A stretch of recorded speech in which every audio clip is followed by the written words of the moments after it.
सबसे पहले तो मैंने एक चीज सीखी है, अपनी नीयत ठीक रखो। देखिए व्यापार है, जरूरी नहीं है हर बार आपको प्रॉफिट ही होगा। मैं ये थोड़ी सोचता हूँ मैं कार से उठ के आ रहा हूँ तो मेरा बैग मेरा स्टाफ लेगा, बिल्कुल नहीं। आपने बड़ा एक सवाल पूछा कि इस उम्र में आप, मेरी उम्र अभी कुछ ज्यादा नहीं है। आज मैं जिला सहित महामंत्री हूँ। सर ये कौन सी पार्टी से आप? पार्टी से मुझे कोई मतलब अच्छा, पार्टी से कोई मतलब? देखिए आपने किसी आईएएस का एग्जाम दिया तो जरूरी तो नहीं है कि पहले एग्जाम में आप निकल जाएंगे। जरूरी नहीं है कि मतलब हम सोच रहे हैं कि हमने उनको सैलरी दे रहे हैं या हमारे यहाँ वो काम कर रहे हैं, ऐसा कुछ नहीं है।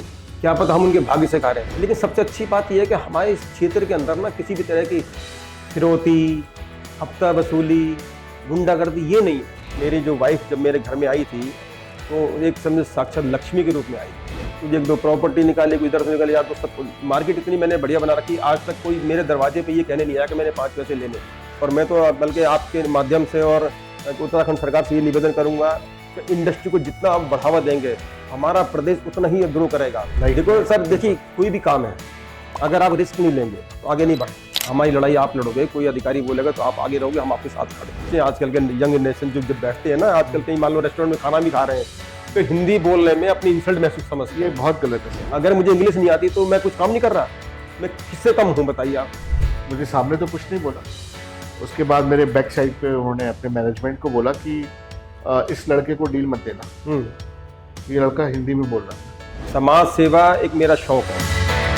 नमस्कार दोस्तों, मैं अंजनी सिंह बैठक अपनों की में आपका स्वागत करता हूं। आज हमारे साथ बलराम अग्रवाल जी हैं जो द्वारका ग्रुप के चेयरमैन हैं। बलराम सर, आपका हार्दिक स्वागत है। Thank you. आपने कीमती समय निकाला हमारे लिए और हमारे चैनल के लिए। बलराम सर, आपकी स्टार्टिंग जर्नी के बारे में बताइए, कैसे आपकी शुरुआत हुई और क्या फैमिली बैकग्राउंड रहा आपका? बेसिकली हम लोग रहने वाले हरियाणा से हैं, जिला रोहतक से है, और लगभग हम लोग यहाँ पे 40 साल पहले आए थे। पहले हम बिलासपुर में आए थे यूपी में, और 91 में हम लोग जो है रुद्रपुर आए। हमारे फादर किराने की दुकान काम करते थे पहले, तो मैं भी छोटा था, स्कूल भी जाते थे। स्कूल से आते वक्त थोड़ा थोड़ा घर का सामान ले आया, किराने सामान ले आए। धीरे धीरे उम्र बढ़ती गई। एक बार मेरे मन में ही आया मैं कुछ बिजनेस किया जाए अलग हट के। तब मैंने कुछ पैसे लिए और दूध के ड्रम मैं 2 खरीद करके ले गया। जब मैंने 2 दूध के ड्रम लिए तो मैंने पीछे गांव में कुछ फार्मरों से बातचीत करी, भाई मैं दूध का काम करना चाह रहा हूँ। दूध का काम करते करते वहाँ से दूध लेना, यहाँ अपनी मार्केट बनाई। एक वो वक्त वो आ गया कि मैं 200 लीटर दूध जो है पर डे मार्केट में देने लगा। पहले 1 साल मैंने दूध दिया साइकिल से। अच्छा। वहाँ से मान लीजिए कम से कम नहीं तो 18 किलोमीटर की जर्नी में एक साइड से 100 लीटर दूध जो है मैं साइकिल से लेके आता था। अच्छा। मेरी एज होगी मुश्किल से 18-19 साल का मैं होऊंगा। 100 लीटर दूध जो मैं लेकर आता साइकिल से। जब मेरा मार्केट बढ़ गया, दूध मेरा और ज़्यादा बढ़ गया, फिर मैंने मोटरसाइकिल ली। यहाँ राजदूत मोटरसाइकिल की एजेंसी होती थी रुद्रपुर, तो 10,300 रुपये की नई मोटरसाइकिल उस समय मैंने ली थी 87 में। सर थोड़ा समय इसमें आपको इसमें पूछना चाहूँगा कि आपकी पढ़ाई लिखाई जो है जी, उसके बारे में, कहाँ तक आपने पढ़ाई करी? मैंने पढ़ाई सर इंटर तक की है। हाँ जी, हाँ जी। मैं अपना बिजनेस भी करता रहा, साथ साथ पढ़ता भी रहा। ओहो, पारिवारिक। हाँ, मैं बिलासपुर में, पहले हम बिलासपुर रहते थे, हाँ तो जी, बिलासपुर में डीएवी पब्लिक स्कूल के नाम से डॉक्टर एस कुमार के नाम से है। हाँ जी, हाँ जी। वो हम जब बिलासपुर रहते थे तो वो अपने कार में बिठा के हमें ले आते थे, छोटे छोटे होते थे। अच्छा अच्छा अच्छा। धीरे धीरे फिर मैंने वहीं से इंटर किया है। ओके। लेकिन काम का लोड होने के कारण मैं आगे पढ़ाई नहीं कर पाया। जब मैंने दूध का काम स्टार्ट किया, जब मेरा दूध का काम बहुत अच्छा चलने लगा, तो फिर हम उस बीच फिर 91 में रुद्रपुर आ गए। रुद्रपुर आने के बाद पापा ने किराना दुकान कर ली, क्योंकि उन्होंने किराना काम किया हुआ था, और मेरा दूध का बिजनेस अपनी जगह सेट था। तो मैंने और आप लोग कितने भाई बहन थे? हम 2 भाई हैं, 2 बहन हैं। एक बहन मेरे से बड़ी है, एक बहन मेरी छोटी है। अच्छा। छोटा भाई मेरे साथ में शुरू से रहा है। अच्छा। मेरे सुख दुख का साथी वो शुरू से रहा है। समझो मेरा दायां हाथ वो, मान लीजिए। अच्छा। जो भी मैंने काम किया वो उसने मेरा हमेशा साथ रहा है और है। राम लक्ष्मण की जोड़ी। हाँ, कैसे देखा? मतलब शुरू से ही। आज भी हमारी ज्वाइंट फैमिली है, और मैं तो ईश्वर से ये प्रार्थना करता हूँ हम ज्वाइंट फैमिली ही रहे। बिल्कुल। आज मेरे 2 बेटे हैं, दोनों बेटों की शादी हो गई। एक बेटी थी, वो अभी मेरे ख्याल में पिछले 3 महीने पहले एक्सपायर हो गई है। 27 साल की थी वो। उसकी एक बेटी है 1.5 साल की, कुछ ही बीमारी की वजह से वो एक्सपायर कर गई। अब छोटे जो मेरा ब्रदर है अशोक बंसल, उसका एक बड़ा बेटा जो है वो डॉक्टर है राममूर्ति में, अच्छा, एमएस कर रहा आर्थो से, बरेली। बरेली। अच्छा। और छोटे बेटे ने सीए कर लिया है, वो आईएएस की तैयारी कर रहा है। और सबसे छोटा बेटा जो है वो एमबीए कर रहा है नोएडा एमआईटी। बिल्कुल बिल्कुल सर। आप अपनी जर्नी बता रहे थे, राजदूत की एजेंसी आप। जी जी। तो जब मेरा दूध का काम ठीक ठाक चलने लगा, तो चूंकि अब साइकिल से जो है वो ज़्यादा लोड लेना मेरी हिम्मत से बाहर था, तो मैंने सोचा क्यों ना एक मोटरसाइकिल ले ली जाए और मोटरसाइकिल से दूध लाया जाए। तो मैं यहाँ से 10,300 रुपये की मोटरसाइकिल भी नहीं लेके गया था राजदूत। कुछ दिन तो मैं 100 लीटर दूध लाया, फिर 125, धीरे धीरे करके मैं 200 किलो तक पहुँच गया। 200 लीटर दूध मैं मोटरसाइकिल से लेके आता था। और यहाँ मेरे पास बहुत सी अग्रवाल फैमिली रुद्रपुर में आज भी हैं, जिन्हों घर में मैंने दूध दिया है। और मेरे ख्याल से कम नहीं तो 15-20 फैमिली अग्रवाल फैमिली रुद्रपुर में आज भी हैं, वो हमारे साथ में ही सब। अब कोई हमारा रिश्तेदार हो गया है, कोई हमारा छोटा भाई, कोई बड़ा भाई, मैं उनके साथ में रहा हूँ। और धीरे धीरे दूध का काम मेरा बहुत अच्छा चलता रहा। मैं 4 पैसे कमाने लगा। अचानक मेरे मन में आए क्यों ना कोई और बिजनेस किया जाए। ऐसे बैठे बैठे मन में ठीक है जी कुछ बिजनेस करता हूँ। फिर मैंने एक छोटी सी जगह ली जगतपुरा में, रुद्रपुर में, रुद्रपुर में। हाँ, हम रुद्रपुर में उस समय आ गए थे 91 में। अच्छा।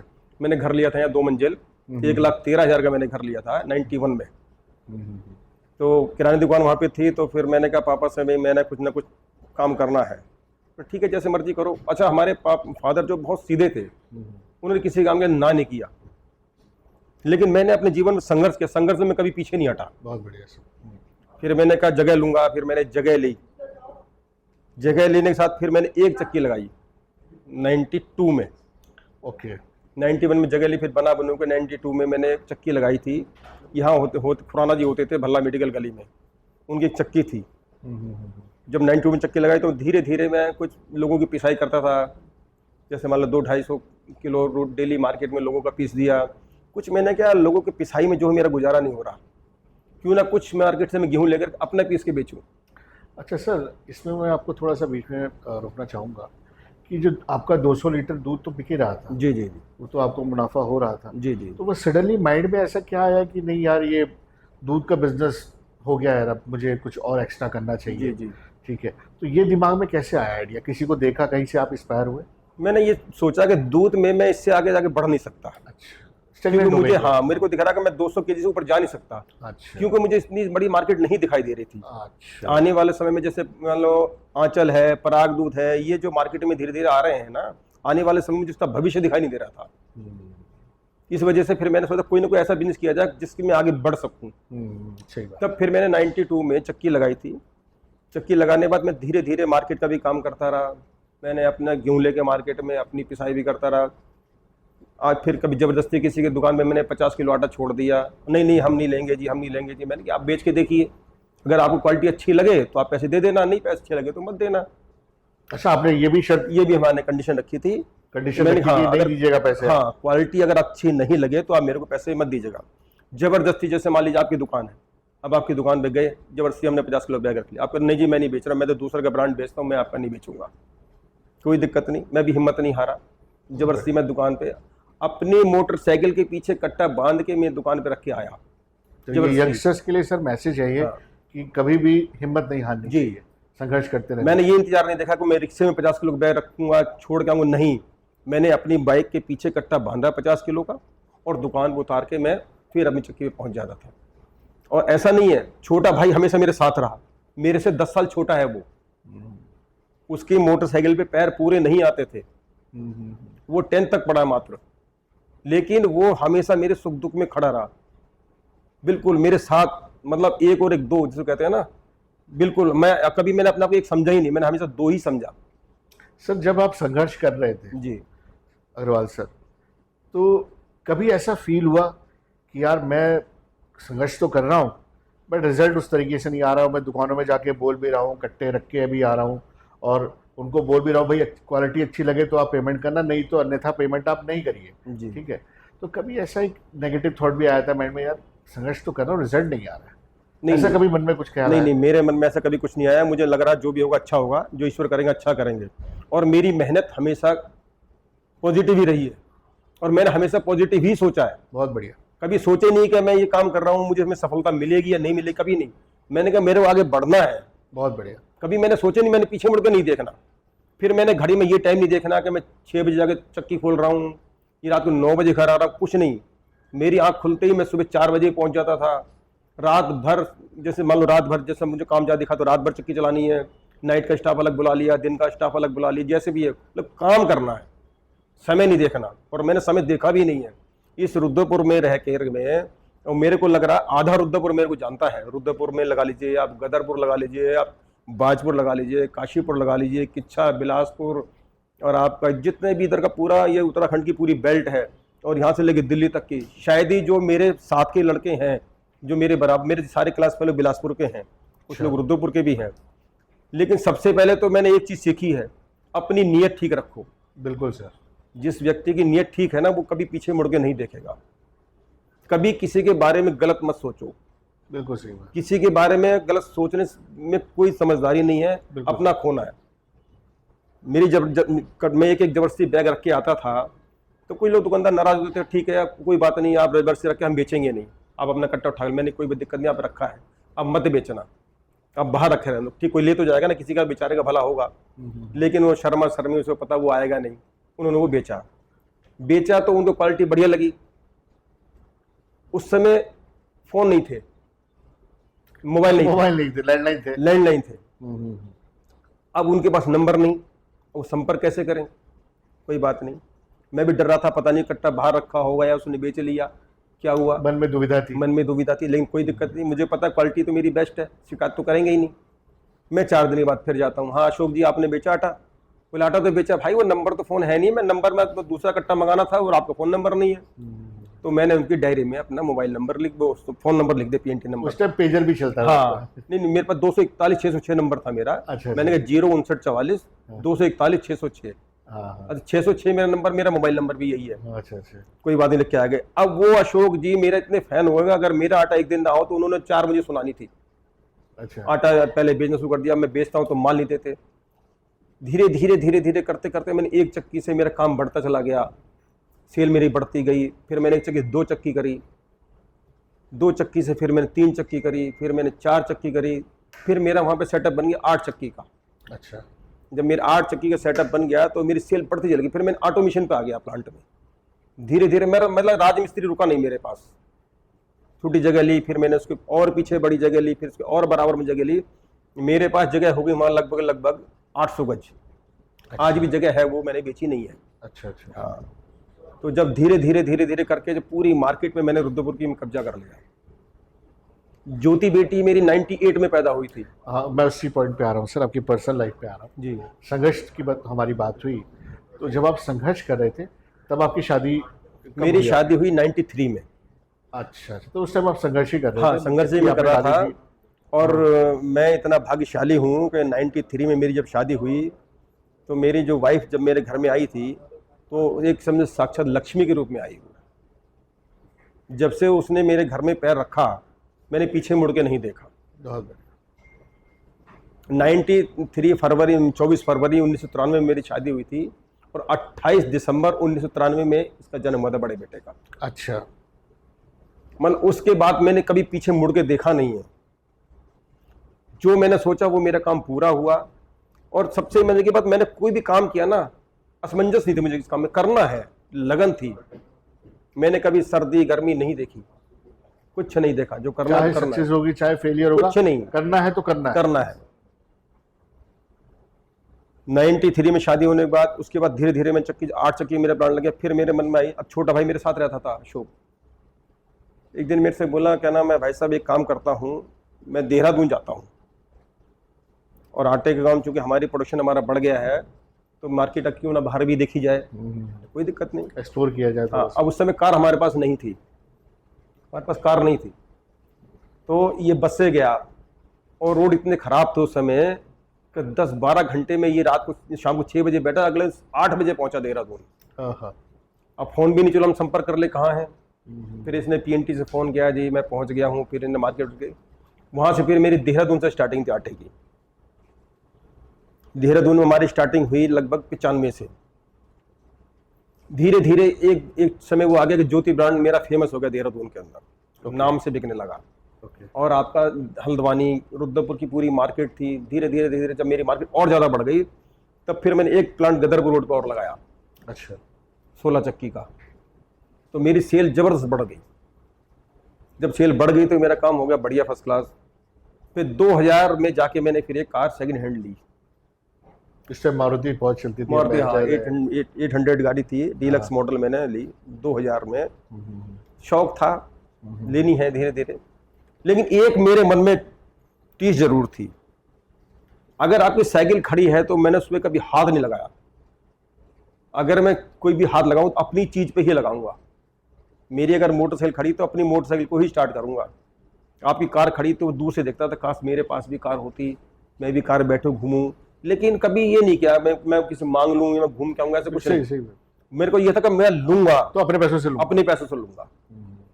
और एक दिन मेरी ये मन में जरूरत थी कि मुझे एक दिन फ्लोर मिल लगानी है। ये मन में टीस थी। एक मेरा दोस्त था मदन गुम्बर, आवास विकास में वो रहता था, मेरी बड़ी सी यारी दोस्ती थी। बैठता था, वो ब्रोकरी काम करता था, पहले वो भी दूध का काम करता था। फिर उसने दूध का काम छोड़ दिया था, फिर वो दलाली काम करने लगे। वो मेरे को गेहूँ काफ़ी दिलवाते थे, तो हमारी यार दोस्ती हो गई थी। बैठे बैठे बोले, हम कह रहे फ्लोर में लगानी। हाँ, तो हाँ जी फ्लोर में लगनी है। तो हम ये मजाक करते थे, फ्लोर में लगेगी, मूछों वाला गार्ड रखेंगे, मदन की सीधी एंट्री होगी और किसी की एंट्री सीधी नहीं होगी। देखिए मजाक चलती थी। लेकिन ये था कि मैं लगानी है फ्लोर में, कोई बात नहीं। धीरे धीरे धीरे स्टेप बाय स्टेप हमारा काम बढ़ता चला गया। बीच में थोड़े से पैसे इकट्ठे हुए तो मैंने ये 4 एकड़ ज़मीन जो है फ्लोर मिल की ली। ज़मीन मैंने 4 एकड़ की ली तो मन में था फ्लोर मिल तो लगा नहीं। तो 2008 में मैंने जगह ले ली थी ये, और जगह लेने रजिस्ट्री जैसे मैंने कराई,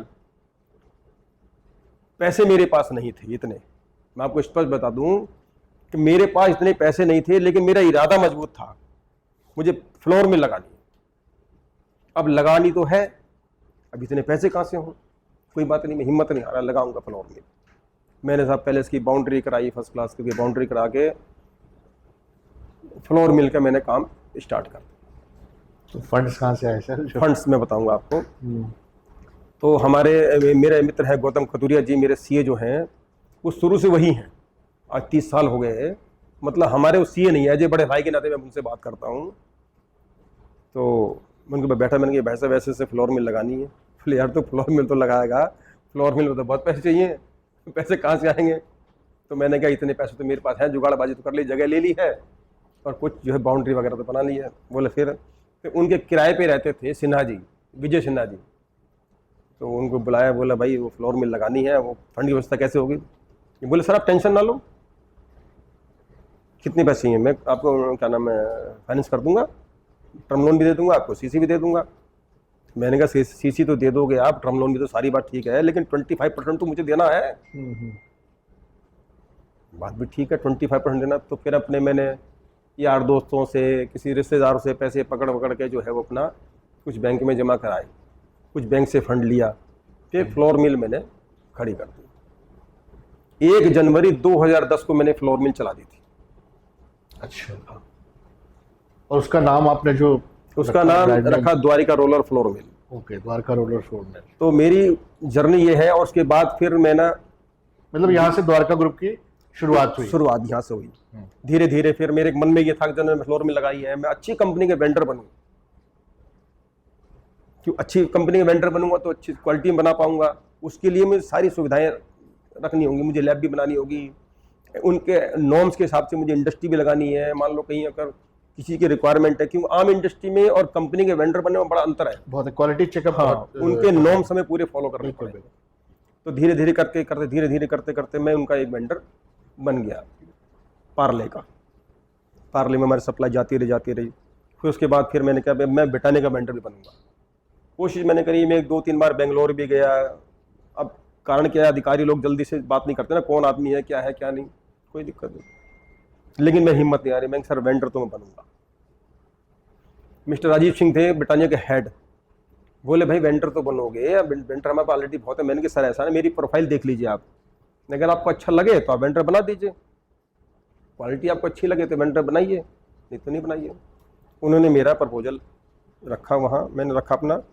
उन्होंने ठीक है जी हम आपको ऑडिट करते हैं ऑडिट में मेरे को 100 में से 100 नंबर मिले। मिल गया। ये बैंगलोर की बात है। मैंने कोई बात नहीं जी, जब मेरी यहाँ पे क्वालिटी गई पहली गाड़ी मेरी अनलोड हो गई, बोले जी क्वालिटी आपकी बढ़िया है, कोई दिक्कत नहीं है।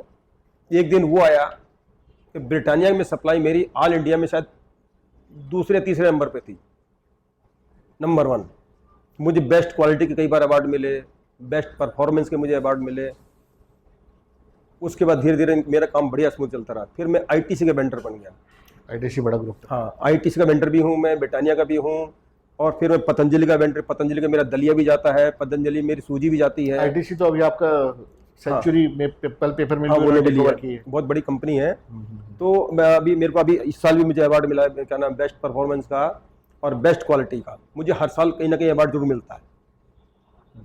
धीरे धीरे धीरे धीरे मैं बढ़ता चला गया। फिर मेरे एक मन में आई, ठीक है ये मेरी फ्लोर में लग गई और मेरा काम सेट है, मुझे कोई दिक्कत नहीं है, क्यों ना एक इंडस्ट्री में और दिमाग लगाया। उसको डाइवर्सिफाई किया जाए। हाँ, एक दिमाग में मेरा ये आया कि क्यों ना एक इंडस्ट्री और लगाई जाए। तो ध्यान धीरे धीरे धीरे धीरे, हल्दीराम में मेरा रवा जाता था, छिड़कुल फैक्ट्री हल्दीराम, वहाँ पास्ता बनता था। मैं देखता था, मैंने पास्ता बनता है, तो मैं कहता था मैं उनको रवा दे रहा हूँ, अगर मैं अपनी फैक्ट्री लगा लूंगा तो रॉ मटेरियल तो मेरा अपना है, बिल्कुल, मुझे रॉ मटेरियल तो बाहर से लेना नहीं है, क्यों ना पास्ता की फैक्ट्री लगा ली जाए।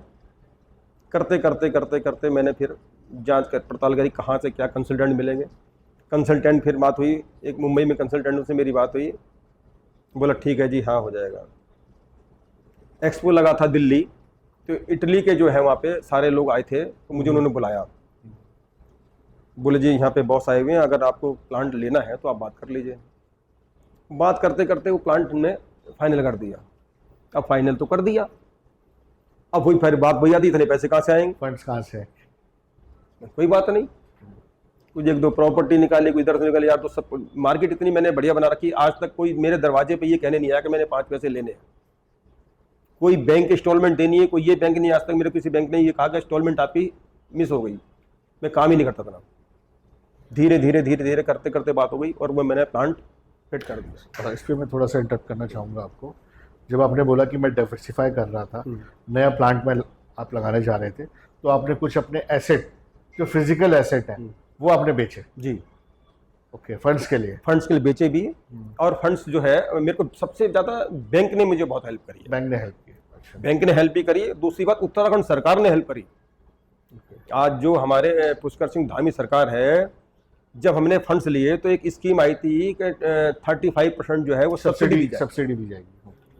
तो एडी सब्सिडी आई। हाँ जी। तो जब मेरा प्लांट लग गया तो 2 साल के बाद हमें 5 करोड़ रुपए सब्सिडी मिली भी है, धामी सरकार के होते हुए। धामी सरकार वर्तमान में भी, उस समय भी धामी सरकार ही थी।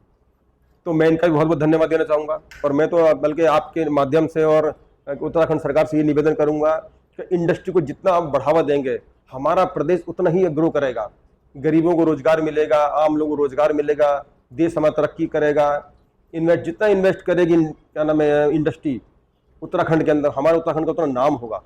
आने वाले समय में जितना इंडस्ट्री को बढ़ावा दीजिए, इंडस्ट्री ही रेवेन्यू सबसे ज़्यादा देती है। बिल्कुल, इंडस्ट्रीज आनी चाहिए हमारे उत्तराखंड में, और थोड़ा से प्लांट्स जो भी लगाना चाह रहे हैं उनको टैक्स रिबेट मिले, बस टैक्स एग्जम्पशन मिले, तो बिल्कुल ग्रोथ होगी हमारे युगों को। जो पलायन जो है जी वो रुकेगा सर। पलायन रुकना क्या, पलायन जो हमारे, देखिए आप उत्तराखंड से, उत्तराखंड में तो है ही है, हमारे यूपी से लोग कितने काम करने आ रहे हैं, हमारे बिहार से कितने लोग काम करने आ रहे हैं, हमारे हरियाणा से आ रहे हैं, हमारे दूर दूर प्रदेशों से यहाँ काम करने आ रहे हैं। क्यों? हमारे क्राइम नहीं है। बिल्कुल, इंडस्ट्री हमारे ग्रो क्यों कर रही है कि हमारे क्राइम नहीं है, लॉ एंड ऑर्डर बहुत बढ़िया है। आज हम निसंकोच बैठे अपनी फैक्ट्री में, हमें कोई टेंशन नहीं है कि हमें कोई लूट के ले जाएगा या हमारा कोई हमसे कोई फिरौती मांग रहा है, ऐसा कुछ नहीं है। बहुत साफ सुथरा प्रदेश, अच्छा वर्किंग कल्चर है, सिनेरियो बहुत अच्छा है सर। तो धीरे धीरे धीरे धीरे मैंने फैक्ट्री लगाई और हमने इसका नाम रखा ब्रिगानो। ये हमारे प्रोडक्ट हैं, आपके सामने है। से 1-2 साल में आपका प्लांट? हाँ, मेरा ये 2019 में मेरा प्लांट स्टार्ट हो गया था। अच्छा, हाँ, तो 16 मई 2000 ऐसे कुछ स्टार्ट है, 19 में स्टार्ट हुआ। हाँ, तो उसके बाद फिर धीरे धीरे हम हर मेरे ख्याल में 7-8 स्टेट में हमारा माल जाता है लगभग ब्रिगानो के नाम से, और अच्छा ग्रो है मार्केट में। हम इसमें डी-मार्ट के लिए भी काम करते हैं, डी-मार्ट को पैकिंग भी करते हैं, विशाल मेगा मार्ट भी करते हैं, पतंजलि भी करते हैं, और अपना हमारा ब्रांड जो है ब्रिगानो के नाम से खूब स्टेब्लिश है। तो सर ये जो ब्रांड है आपका ब्रिगानो जो है, ये तो द्वारका ग्रुप में ही आ गए, आपकी सारी कंपनीज द्वारका ग्रुप में आ गई। तो द्वारका ग्रुप का कॉर्पोरेट ऑफिस कहाँ पे है ये? रुद्रपुर में ही है? रुद्रपुर में ही है। ओके। और ब्रांचेस जो है जी। या कोई रीजनल ऑफिस भी है इसका? ना, हमारे यहीं अभी तो धीरे धीरे जैसे बच्चे हैं बड़े हो रहे हैं अपने हिसाब से सेटअप बड़े करेंगे, और जो मेरी इनको हेल्प चाहिए मैं इनको हेल्प हर समय देने को तैयार हूँ। बिल्कुल बिल्कुल लेकिन ये है कि मेरी सोच ये है कि हमेशा मेरी इंडस्ट्री बढ़े, बिल्कुल। मैं आगे बढ़ता जाऊं। मैं ये सोचूं ना कि मुझे दाल रोटी खानी है मैं आराम से बैठूं, बिल्कुल नहीं, मेरी सोच ये नहीं है। आगे बढ़ो, काम करो। बिल्कुल बिल्कुल। डेफिनेटली ये मैसेज यंगस्टर्स को भी जाएगा सर जी। कि रिस्क लेना चाहिए लाइफ देखो में। सर, देखिए कोई भी काम है अगर आप रिस्क नहीं लेंगे तो आगे नहीं बढ़ेंगे। आप मान लीजिए कि बच्चा जब छोटा होता है, जब छोटा साइकिल सीखता है, अगर वो सोचे मैं गिरूंगा मेरे हाथ पैर टूटेंगे तो साइकिल सीखे ही नहीं। बिल्कुल तो सीखने के लिए उसे कहीं रिस्क लेना पड़ेगा ना। बिल्कुल बिल्कुल जब रिस्क लेगा तो एक बार गिरेगा, दो बार गिरेगा, फिर तीसरी साइकिल चलाएगा ना। बिल्कुल तो बिल्कुल ये बिजनेस है, ये जीवन है। बिल्कुल।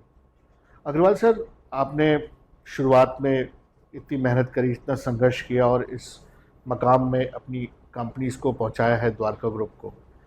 आजकल के जो यंगस्टर्स आ रहे हैं, जो नई पीढ़ी आ रही है, सो वो प्लान करते हैं कि नहीं, we will not do job, we will become entrepreneur. But they want to become entrepreneur, but उनका पेशेंस जो लेवल है, जो स्टेप बाय स्टेप लैडर करके जो संघर्ष किया है आपने, दे डोंट अंडरस्टैंड दैट। वो सोचते हैं कि आज हमने लिया है और इमीडिएट हमें सक्सेस मिल जाए। तो इसके बारे में थोड़ा सा आप यंगस्टर्स को मैसेज दीजिए कि सर ये लैडर बाय लैडर ही सक्सेस मिलती है। आप इमीडिएटली पेशेंस जो लेवल है ना आजकल के सर लड़कों का, मैंने देखा है बहुत लोगों से, मैं डिस्कस करता हूँ यंगस्टर्स से, उनका माइंडसेट जो है रीड करने की कोशिश करता हूँ, जो यंग एंटरप्रेन्योर्स हैं, but the patience level is very low, they want success immediately, promptly. देखिए कारण उनको क्या थोड़ा है सा सर, एक मैसेज देखिए मैं तो ये सब यंग जनरेशन ये कहूँगा, पेशेंस बहुत जरूरी है। व्यापार में अगर आपका व्यापार का मतलब व्यवहार, आपको व्यवहार बिल्कुल नॉर्मल रखना पड़ेगा अगर आपको अपना व्यापार बढ़ाना है। तो आपकी ट्यूनिंग कैसी है, आपकी मार्केट में पकड़ कैसी है, आपको लोगों में उठना बैठना कैसा है। अब आप सोचेंगे मैं 1 रुपये चीज लाऊं फटाक से 1.5 रुपये की बेच दूं, ये पॉसिबल नहीं है।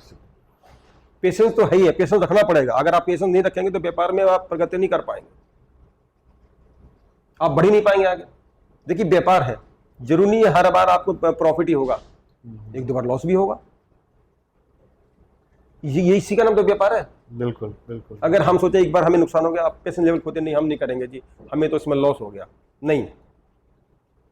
आप अपनी सोच पॉजिटिव रखिए। कोई व्यापार इस तरह का नहीं है जिसमें लॉस हो, लॉस अपनी सोच का है। अगर मान लीजिए हम प्रॉपर अपनी ईमानदारी से अपने ऑफिस में बैठेंगे नहीं, प्रॉपर अपने बिजनेस को देखेंगे नहीं, अपने व्यापार को अपने स्टाफ के भरोसे छोड़ देंगे, वो क्या कर रहा है क्या नहीं कर रहा है, शाम को एक बोतल खोली बैठ गए, हाँ जी बैठे यार दोस्तों में, तो ये व्यापार इन सब चीज़ों को अलाउ नहीं करता। व्यापार का मतलब व्यापार को आप अब बड़ी ईमानदारी से निभाना पड़ेगा आपको। बिल्कुल बिल्कुल। और सवाल रहा पेशेंस लेवल का, जिसके अंदर पेशेंस है वो व्यापार में आगे बढ़ता था। आप रतन टाटा जी को देख लीजिए, उनकी विकास औलाद तो नहीं है, लेकिन उनकी सोच हमेशा अभी तक मैं अपने देश का नाम रोशन करूं, मैं टाटा को कहां से कहां लेके जाऊं, सोच थी ना, कितने आगे बढ़े। आज की डेट में करोड़ों लोगों को नौकरी दे रहे हैं वो।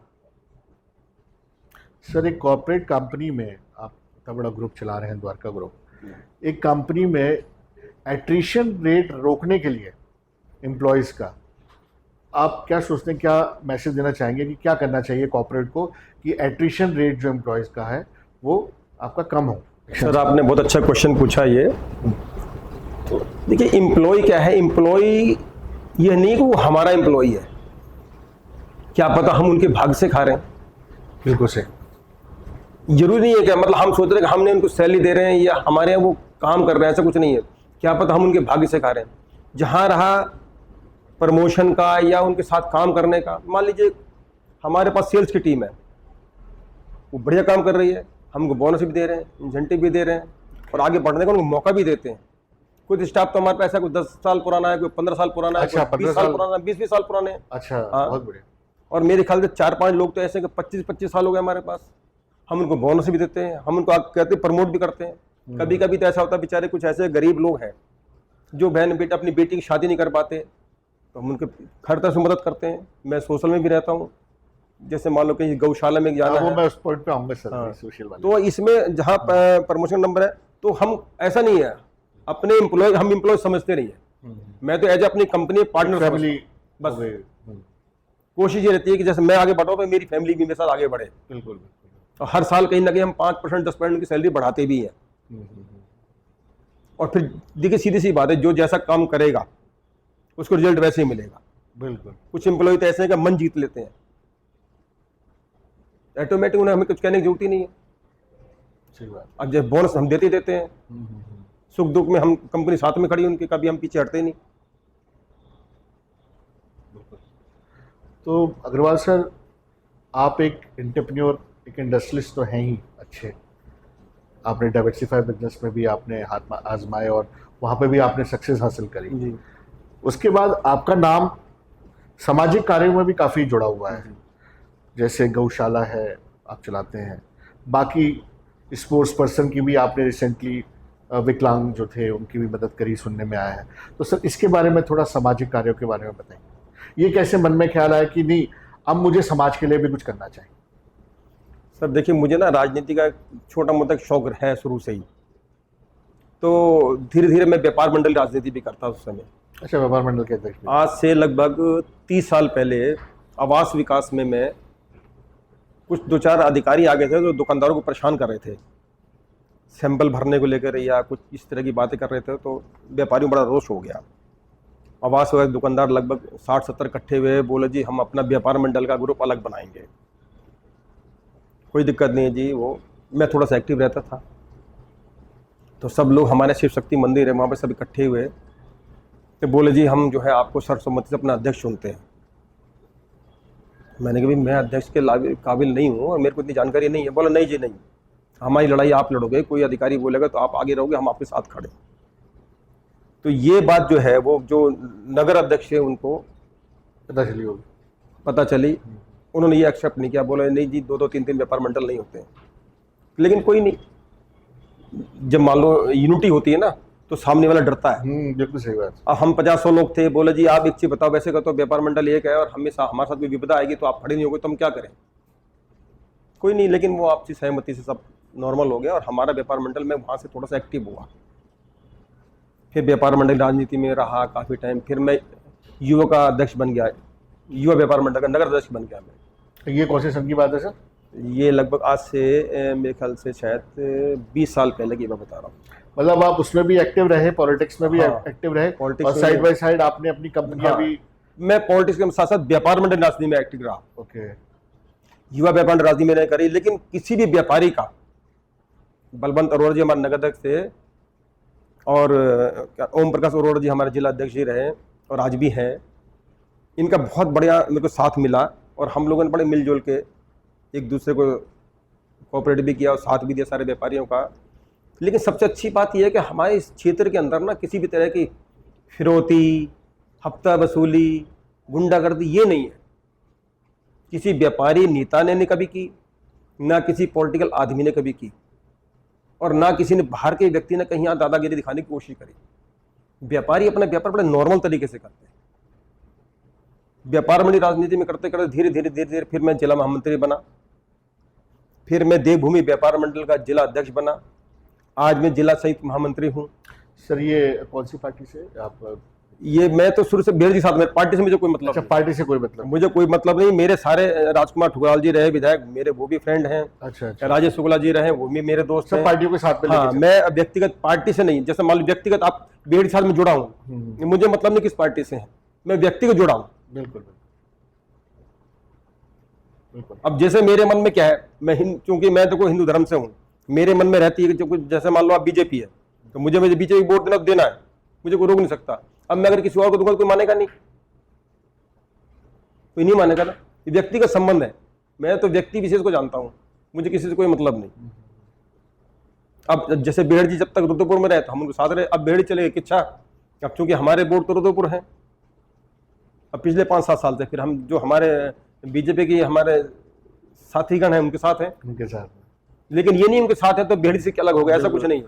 आज भी मन में वही उनका वही प्रेम है हमारे लिए, जो कल था वो आज भी है। बिल्कुल।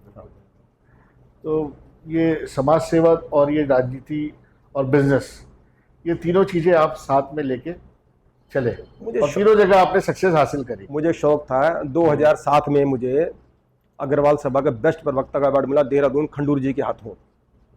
और उस टाइम सीएम थे। हाँ, उस टाइम सीएम थे देहरादून। 2007 मुझे बेस्ट प्रवक्ता का अवार्ड मिला और अग्रवाल सभा का मैं जिला अध्यक्ष भी रहा हूँ और रुद्रपुर अग्रवाल सभा का मैं अध्यक्ष भी रहा हूँ। अब से लगभग 6 साल पहले 2017 में शायद रहा हूँ मैं। और आज भी मैं अग्रवाल सभा का संरक्षक हूँ। तो मैं थोड़ा से असल में मुझे कुछ समाज के लोग भी नहीं छोड़ते, कहीं ना कहीं आना जाना लगता है। फिर जैसे मान लीजिए गौशाला है, अब आप आ गए जी एक गौशाला बनाइए, कुछ सेवा, कोई दिक्कत नहीं है। ईश्वर का दिया है तो मैं दे रहा हूँ। मैं देने वाला कौन हूँ? देने वाला तो ऊपर वाला है, एक माध्यम हूँ मैं तो बस। बिल्कुल।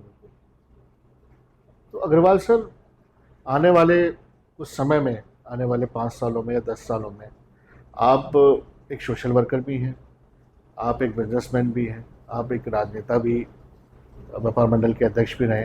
तो आप अपने बिजनेस को बढ़ाना चाहेंगे, डाइवर्सिफाई? अब तो खैर आपके बच्चे संभाल रहे हैं जी। ठीक है, तो आपका इंटरेस्ट कहाँ पे है? इन तीनों में से ज़्यादा आपका मन कहाँ पे है? अब इस एज में, आने वाले 5 साल या 10 साल में आप कहाँ पे चाहते हैं कि यार हाँ मेरा समाज सेवा में है, मैं समाज सेवा ही करूँगा, बाकी थोड़ी थोड़ी जगह कम पार्टिसिपेशन रहेगा? देखिए, क्या प्लान है आगे? समाज सेवा एक मेरा शौक है, सबसे मेरा शौक। जैसे कोई गरीब आदमी है, असहाय है, मान लीजिए मैं हॉस्पिटल में चला गया और मुझे लग रहा है कि इसको दवाई की ज़रूरत है। एक बार की बात बताऊँ, मैं हॉस्पिटल का नाम नहीं बताऊंगा। एक बेचारी गर्भवती महिला जो है एक हॉस्पिटल में गई और उस डॉक्टर का अगर आप बिहेव देखेंगे तो आप बर्दाश्त नहीं होगा। बाई चांस की बात है, मैं उस हॉस्पिटल में था और मेरी बेटी की तबीयत खराब थी, मैं उसको दवाई देने गया था और वो जो लेडीज जब बुरी तरह चिल्ला रही थी। मैंने कहा मैडम ऐसा है ना, बोली इनके पास पैसे नहीं है, ऐसे ही करते रहते हैं। मैंने कहा मैडम एक काम करो, आप इसकी डिलीवरी करवा दीजिए, जो इसे खर्चा आएगा मैं आपको दूंगा। बोले जी आप आज दे दो, कल कौन देगा? मैंने कल मैं यहीं बैठ जाऊं? मैंने कहा आपको पैसे चाहिए ना, इंसानियत। मैंने कहा आपको तो पैसे चाहिए, पैसे मैं दे रहा हूँ ना। मैंने कहा आपको चेक में दे जाता हूँ, जितने पैसे के इलाज में इसके लगे मेरे चेक भर लीजिएगा, छुट्टी। और मैंने कहा आपके एमडी साहब मुझे अच्छी तरीके जानते हैं, उन्होंने कह दिया अगर मैंने कह दिया तो बोलेंगे ही नहीं। उस महिला डॉक्टर ने मेरी नहीं सुनी, उसको तुरंत वापसी भेज दिया। तो ऐसे ऐसे लोग भी, तो समाज सेवा लोग करना चाहते हैं, तो उसकी मदद हो पाई फिर सर? मदद हो पाई। फिर दूसरे हॉस्पिटल में मैं उनको मैंने भेजा और फिर मैं उनको पैसे दे के आया। मैं क्या पैसे देने वाला ईश्वर है। ईश्वर है। मैं कौन देने वाला? मैं खुद एक भिखारी हूँ। मैं भगवान दरबार मैं तो खुद मांगता हूँ, ईश्वर मुझे कुछ दे, तू मुझे कुछ देते तो फिर मैं आगे भी कुछ। मैं तो कहीं ईश्वर मुझे इस लायक बनाया तो मैं दोनों हाथों से बांटूं, और ईश्वर ने मुझे बनाया भी है।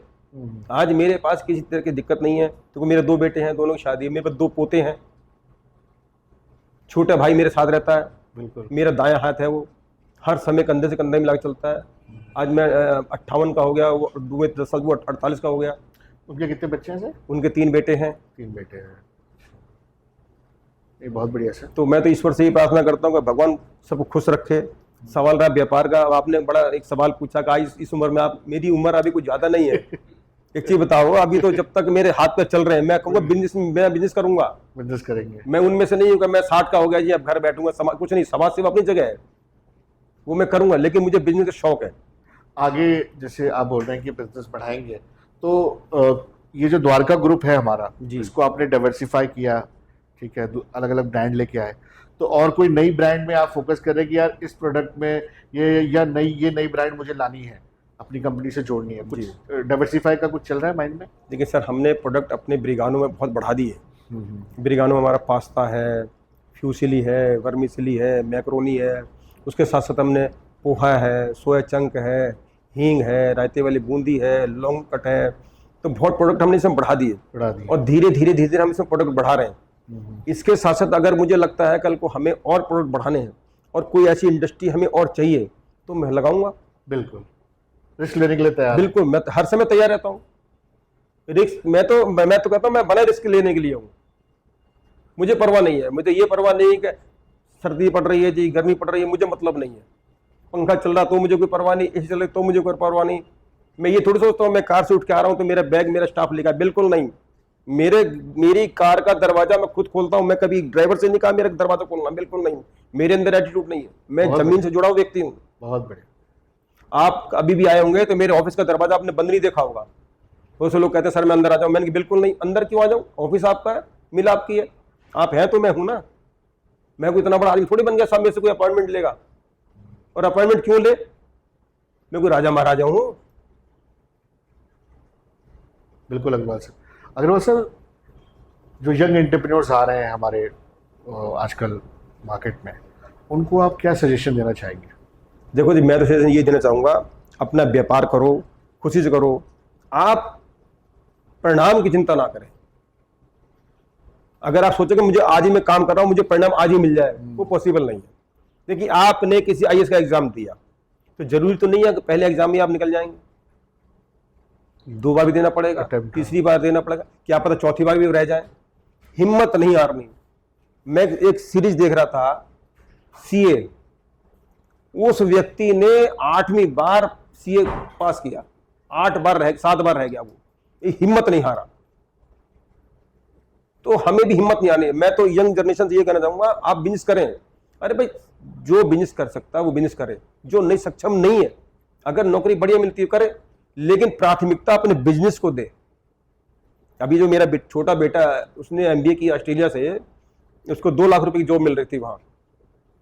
तो ये बोला जी पापा मैं जॉब करूंगा, मैं नहीं।